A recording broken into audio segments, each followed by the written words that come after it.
Bərdə rayonunda 2021-ci ilin oktyabr ayında 13 ailənin məskunlaşdığı yaşayış binasında yanğın hadisəsi baş vermişdir.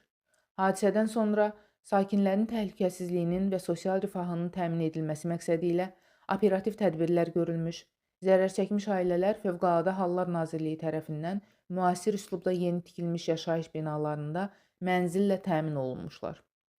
Eyni zamanda şəhərin Rəcəb Qurbanov küçəsində qəzalı vəziyyətdə olan və 11 ailənin məskunlaşdığı yaşayış binasının mövcud vəziyyəti nəzərə alınaraq, həmin binanın sökülməsi qərarı alınmış, aparılan qiymətləndirilmə və hazırlıq işlərindən sonra sözügedən bina sökülmüş və Fövqəladə Hallar Nazirliyi tərəfindən binanın yerində yeni, müasir tələblərə cavab verən 3 mərtəbəli 11 mənzildən ibarət yaşayış binasının tikintisi işlərinə start verilmişdir.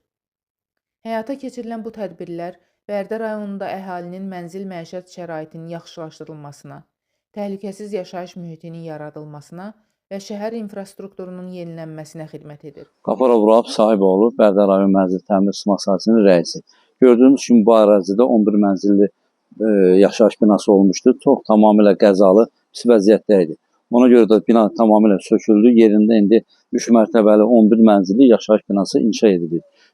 6 ay müddətinə, 6-7 ay müddətinə şirkət öhdəsinə götürmüşdü ki, tikib cəmaata yeni mənzilləri təhvil verəcəklər. Vüsal Rafiqoğlu, Mirələ Məhmədov, Vəfa Hüseynova, Aran TV, Bərdə.